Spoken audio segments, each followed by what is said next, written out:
Welcome to another video na sasagot sa inyong mga katanungan, mga kaibigan. Magandang gabi po, magandang araw, nasan man kayo, Luzon, Visayas, Mindanao. Saan man panig ng mundo na may Pilipino, maraming salamat po sa inyong pag-subscribe sa aking YouTube channel. By the way, ang aking YouTube channel ay nasa 44,629 subscribers na po. Maraming salamat po sa inyong pagsubaybay sa akin.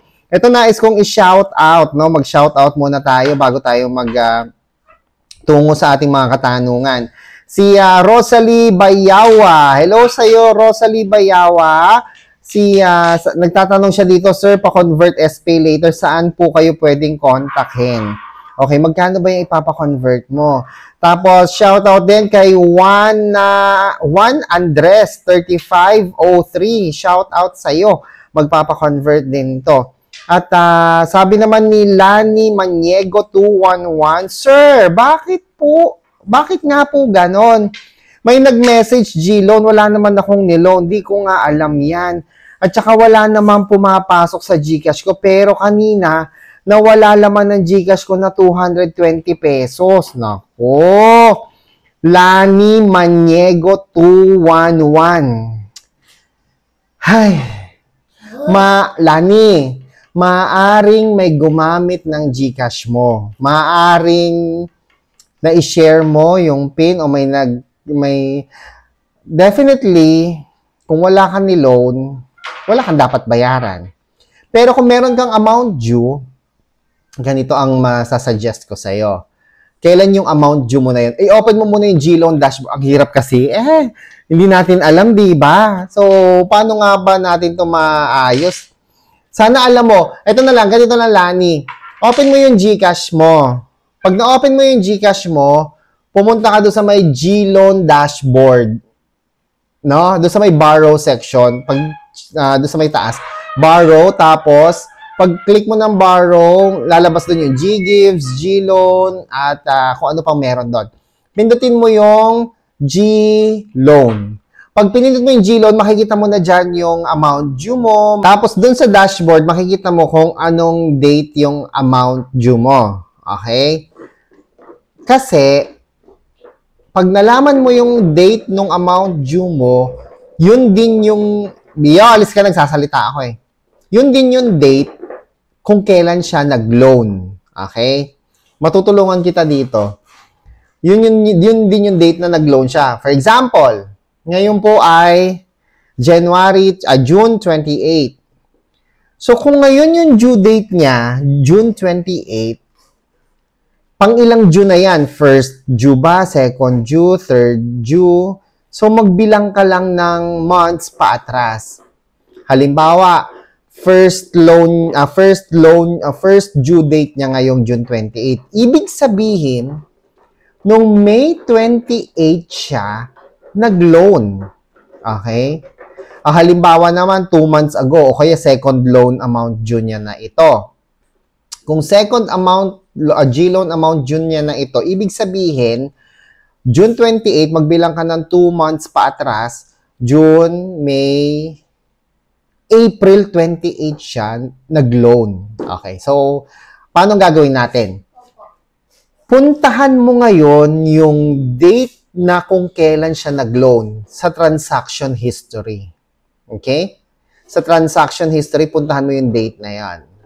Makikita mo ngayon doon na merong pumasok na pera sa iyong GCash wallet. Merong perang papasok doon. Kasi ganun po, pag nag-G-loan ka kay GCash, ang proceed nun, yung pera nun, saan mapupunta? Papasok yun sa iyong GCash wallet. Hindi yun dediretso sa bank account o sa GCash ng iba. Laging papasok yun sa sarili mong GCash wallet. Okay? Ngayon, makikita mo ngayon doon na may pumasok. Kapag walang pumasok, magreklamo ka kay G-Loan. Ba't ka may utang? Wala naman talagang pumasok sa'yo na pera sa araw na iyon. I-check mo rin yung the day before and the day after. Yun, sa liba, sinasabi ko nga, June 28. So, for example, first loan niya ngayon, no May 28 siya nag-loan. Tingnan mo yung May 27 and May 29, no? mag-plus minus ka. Check mo yon, baka may pumasok na pera doon. Okay? So, may pumasok doon. Ang category niya, G-loan disbursement or G-loan. Basta G-loan ang nakalagay doon. Tapos ngayon, syempre, tignan mo kung kanino napunta yung pera. Pagpasok ng pera sa iyong GCash wallet, meron niyang pinuntahan. Kasi kamo, wala, di ba? Wala naman sa'yo. Makikita mo ngayon doon kung sino yung gumamit, kung kanino napunta yung pera. Kasi sa GCash history, makikita doon, pagpasok ng G-loan na pera na niloan, isi-send niya ngayon yan kung sino man yung gumamit ng cellphone mo na yan o may nag-login na iba o na-hack yung GCash mo. Makikita mo ngayon kung kanino mapupunta yung pera na yon kasi ita-transfer niya sa kanya sa GCash niya o sa GCash ng iba. Makikita mo ngayon doon kung kaninong number yon.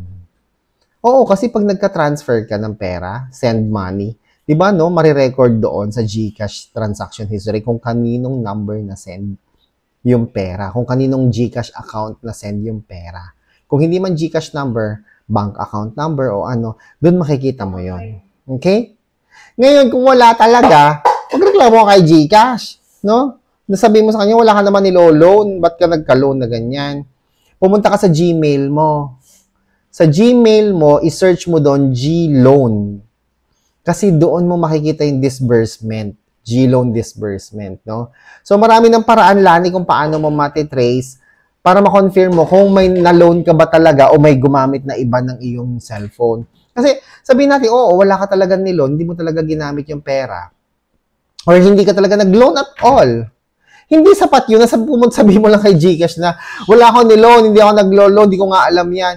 Hindi po pwede yun kay GCash kasi kung po pwede yan kay GCash, edi lahat na lang ng taong may utang na ayaw magbayad, no? Ganun na lang ang dadahilan nila. Kasi acceptable naman pala yung ganun, di ba? No? So, pagka may ganyan po tayong mga cases, mag-provide tayo ng mga proof na wala talaga tayong ni-loan, no? Halimbawa, yun nga, sinabi ko, June 28 yung due mo, tapos, wala naman pumasok nung mga in the past months, no? May 28, April 28, or anumang buwan, wala talagang pumasok na pera. I-report mo, i-reklamo mo yun kay GCash. No? So, paano ka naman ngayon magre-reklamo kay GCash? May stress na ako. Joke lang. Gamit ang iyong Globe number, or TM number, or GOMO number. I-dial mo ang 2882. Tapos, magpa-connect ka doon sa customer service representative, no? Magpa-connect ka doon, sabihin mo may issue ka. Kahit ano na lang issue, piliin mo doon. Kasi may magpa-prompt doon no? Na for lost GCash number, lost SIM, click here. Dial number 2, dial number 3. Yung mga ganun, pumili ka na lang kahit ano doon kasi i-connect ka naman nila sa mga customer service. Sila nang bahala. So, yun, Lani.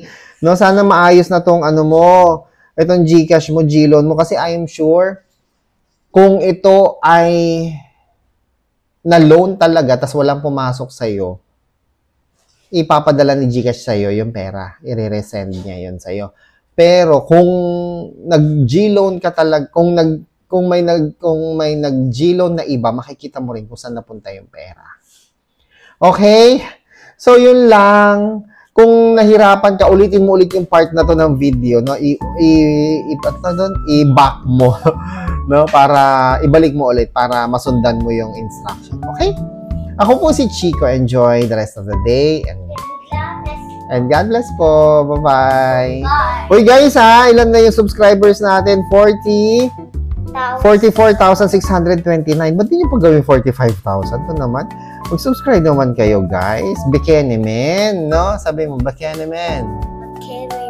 Bekenemen. Bye, everyone!